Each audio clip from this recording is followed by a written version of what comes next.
So at the end of the day tomorrow, the government shuts down unless Donald Trump decides he wants to keep it open. That doesn't look very likely. Here's what J.D. Vance had to say after a meeting at the White House with Democratic leaders. I think we're headed to a shutdown because the Democrats won't do the right thing. I hope they change their mind, but we're going to see. I'll let the speakers. Now, you might wonder, why is this meeting even happening the day before a shutdown?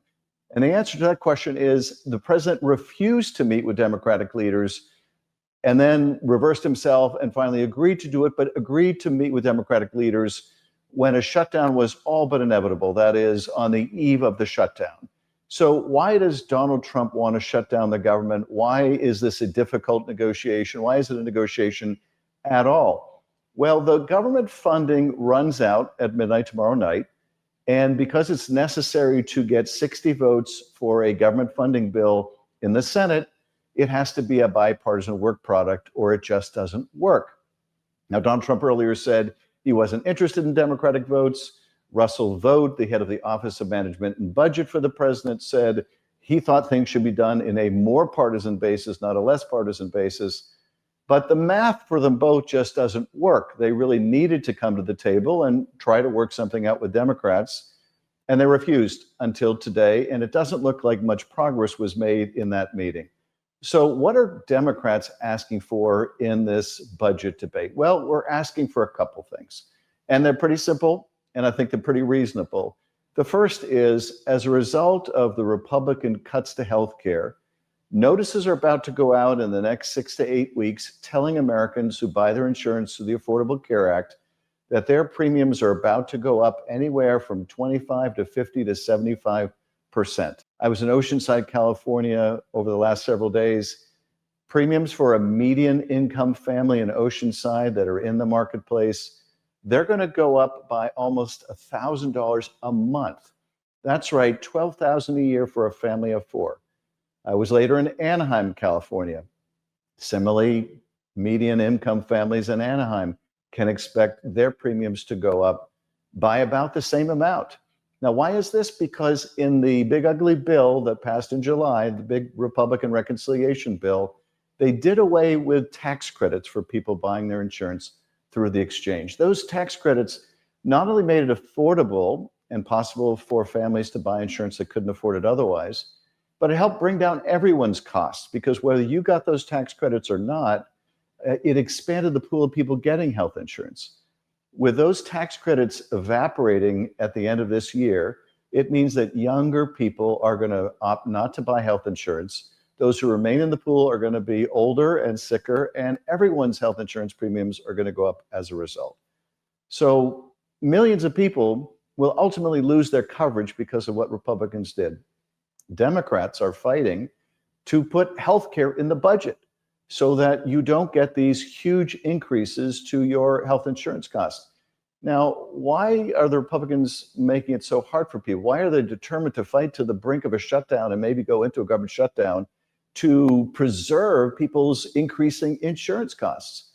And a big part of the reason is they've always hated the Affordable Care Act, which is very popular with American people, but Trump hates it. You might remember Republicans brought up 50 or so votes in the House of Representatives in the last couple of sessions to try to overturn the Affordable Care Act.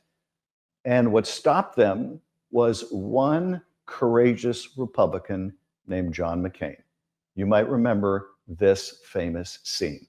1:29 a.m. Senator McCain re-enters the chamber. Senate Majority Leader Mitch McConnell stands at the front of the room like he had most of the night.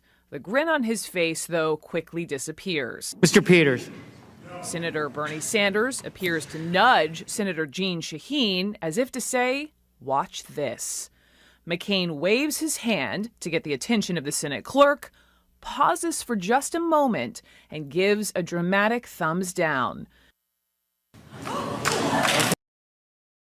What the country could do if we just had another John McCain right now, or a few John McCains, we would never be in this mess. We need Republicans of courage and substance who care about health insurance access for people, to vote with us, to insist in a budget that allows people to afford to buy health care, because right now we're on the precipice of both a shutdown, a destructive shutdown, as well as a healthcare crisis. Now, if they shut down the government, Donald Trump is threatening he's going to fire hundreds of thousands of people. There are two problems with this threat. One is he's already firing hundreds of thousands of people. So it's not a particularly impactful threat when you threaten to continue doing what you're already doing anyway. And of course, there's no guarantee that they won't continue even with a budget deal. In fact, they've told us, or we found out in a Republican memo, that they plan to cut hundreds and hundreds of thousands of jobs anyway from the federal workforce. But second, if he were to try to fire people during the shutdown, that's illegal. And yes, it's going to mean it will have to be litigated, and those folks are going to be rehired, and they're going to be paid back pay. And so taxpayers are going to be paying for a lot of government employees to receive back pay when they were fired wrongly. And that just costs taxpayers even more. So that's what he's threatening, stuff he's already doing and stuff that's illegal and will be overturned. But it does show you just how determined Donald Trump is to raise everyone's health insurance costs. And I don't get it. I don't get going to the brink of a shutdown over something like the need somehow, the Republican need to raise people's insurance costs. But finally, I want to talk about the impact of the shutdown itself. Because right now and for the last several months, Trump's economy has been producing little to no jobs. We've had essentially flat, stagnant job growth. The worst job growth numbers since the pandemic, and if you go back before the pandemic, since the Great Recession. At the same time, inflation continues to go up and up and up. And this, of course, was the president's primary promise, that he was going to bring costs down. Well, he hasn't. If they continue along the path they're on, this additional shock to the economy of a shutdown will just hurt the economy. But more than that, it will be another betrayal of his promise to bring down prices, because your health insurance costs are going to go through the roof.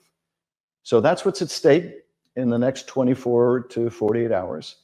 I hope Republicans come to the table in a meaningful way. Up till now, it's been my way or the highway. But our requests are simple. We want to make sure that we do not have these crippling insurance premium hikes go into effect.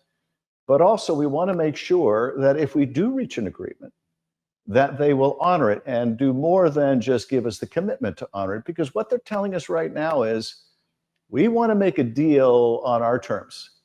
But we want you to know, and we're going to be very upfront about this, we don't intend to honor the deal. So whatever you do, whatever you agree with us on, we don't intend to honor the deal. We intend, if you fight to have money for healthcare in the budget, we may agree to it, but then we're going to just take the money out later. We're going to illegally withhold the money. It's a little bit like entering a negotiation. Let's say you're negotiating with contractors to do a lot of work on your house. And you say, I'm going to pay you X amount of money, so just start the work. But then also telling the contractors, oh, by the way, I don't really mean it. I'm going to withhold the money from you later. So I just want you to know up front, I intend to cheat on the deal. Now, Donald Trump is used to doing business that way. He has a lot of experience doing business with contractors that way. In fact, this is how Donald Trump would tell contractors that he was going to refuse to pay them after they did the work. Take the princess and the Wookiee to my ship. You said they'd be left in the city under my supervision. I am altering the deal. Pray I don't alter it any further. We need to have some assurance in the bill, in writing, that these funds will actually go out, that these health insurance costs will be protected, and that the interests of the American people will be served.